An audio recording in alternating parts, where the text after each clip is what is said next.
nouvelle question de Tarzan qui nous écrit du fond de la jungle et qui nous demande: Julien, bonjour. Quand je pêche au rubber jig dans les branches, j'ai tendance à abîmer et à accrocher beaucoup de leurres. Donc auriez-vous une astuce pour monter et utiliser correctement des leurres souples sur rubber jig? Eh bien écoute Tarzan, je te laisse le temps d'enfiler un slip et on se retrouve tout de suite. Ok, donc pour réaliser ce tuto, nous avons besoin de rubber jig. Hop, un modèle juste ici déballé. Voilà. De leurres souples.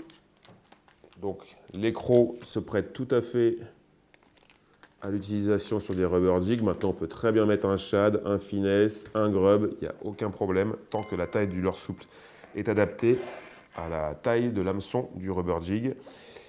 Et enfin, on va également utiliser des petits accessoires comme de la colle. Donc une petite colle acrylique, cyanocrylate, voilà, de type glu. Une paire de ciseaux qui va nous permettre de découper des petits carrés de plastique, donc là, coupés dans une carte de fidélité classique, comme on peut en avoir tous dans notre portefeuille. Alors avant toute chose, je tiens à vous rappeler quand même l'intérêt du rubber jig, de la pêche au rubber jig. Donc c'est ni plus ni moins une tête plombée, sauf qu'elle est munie en plus d'une jupe qui va lui donner du volume, un peu plus de volume, un effet un peu plus planant qu'une tête plombée classique. Et elle est également munie d'une brosse anti-herbe ou anti-bois, selon sa dureté, selon sa longueur. Voilà, ce qui permet de limiter les accros et d'aller chercher les poissons dans les milieux encombrés. C'est tout l'intérêt du rubber jig, d'aller pêcher le cover. Alors, comment on procède pour armer un leurre souple? Donc, on prend son rubber jig, on saisit un leurre souple. Alors, ici, comme je vous l'ai dit, j'ai une croc. Maintenant, on peut prendre du shad, du finesse, du grub. Ça fonctionne avec tout. Il faut fonctionner de la même façon qu'on le ferait avec une tête plombée. Donc, hop là, on commence par aligner son leurre le long de la hampe de l'hameçon pour vérifier que la taille est adéquate. Voilà, donc là, hop, quand je positionne mon leurre devant l'hameçon, on voit que ça arrive à peu près à la moitié. Donc on est dans le deuxième tiers du leurre, donc ça colle en taille, il n'y a pas de souci. Donc on regarde où la pointe va ressortir et on fait une petite marque. Voilà. Donc, hop, je le refais ici. Donc là, voilà. Donc je sais que je dois ressortir. Hop, ici, je fais une marque. Je viens enfiler mon leurre comme je le ferai avec une tête plombée classique. Donc je pique en tête, je traverse de part en part et je ressors dans le repère que j'ai pointé au préalable. Voilà. Ensuite, je fais glisser mon leurre jusqu'en tête de la plombée. Vous remarquerez que la plupart des rubber jigs sont munis, hop là, d'un ergot de maintien, voilà, qui va permettre de fixer la position du leurre souple. Tac. Du moins sur le papier. Puisqu'effectivement, quand on pêche au rubber jig, on a tendance à appuyer ses lancers, à passer dans les branches, dans les obstacles. C'est tout l'intérêt de la pêche au rubber. Et donc, l'ergot, généralement, ne suffit pas à maintenir son leurre. Il n'est pas rare que le leurre glisse sur la tête plombée et finisse par se déchirer.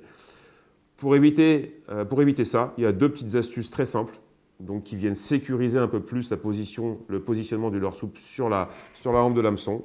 La première, c'est le petit tube de colle qu'on a ici. Donc, la technique, elle est très simple. On vient légèrement décaler son leurre souple de l'ATP. Voilà, de cette façon. On y met juste à la base de l'ATP, on y met un point de colle. Un tout petit point de colle suffit. Voilà, et ensuite, il ne reste plus qu'à repositionner le leurre en contact et à laisser sécher quelques secondes. Vous pouvez laisser la jupe, voilà, entrouverte ici pour éviter que les brins silicone ne viennent se coller également au point de colle mis en tête. Voilà, ça c'est la première astuce. La deuxième, très efficace également, donc c'est là qu'on va utiliser notre petite carte de fidélité mise de côté au préalable. Donc on en coupe des petits carrés à l'aide des ciseaux, vous voyez, des tout petits carrés. Tac. Et on vient Utilisez ça tel un stop flotte, tel un stop flotte, c'est-à-dire qu'on vient hop, piquer son carré de plastique. Alors il faut faire attention de ne pas se piquer les doigts. Donc il faut un plastique, c'est pour ça que le plastique des cartes de fidélité se prête très bien à cette option. Il faut un plastique dur, mais mou, comme dirait mon ami Serge Pfaff, puisque c'est lui qui m'a donné l'astuce. Ben, j'ai rien inventé. Tac. Voilà. Voilà. Et une fois que mon petit morceau de plastique est percé, je viens l'ajuster à fleur du leurre souple et il va fixer sa position. C'est-à-dire que même si un poisson vient mordre et se débattre pendant le combat, il n'y a pas de risque de déchirement du leurre souple. Voilà, vous avez désormais tous les éléments pour monter correctement vos leurres souples sur des rubber jigs, mais également augmenter quelque peu leur durée de vie. On passe à la question suivante. Oh, stop! Wait a minute.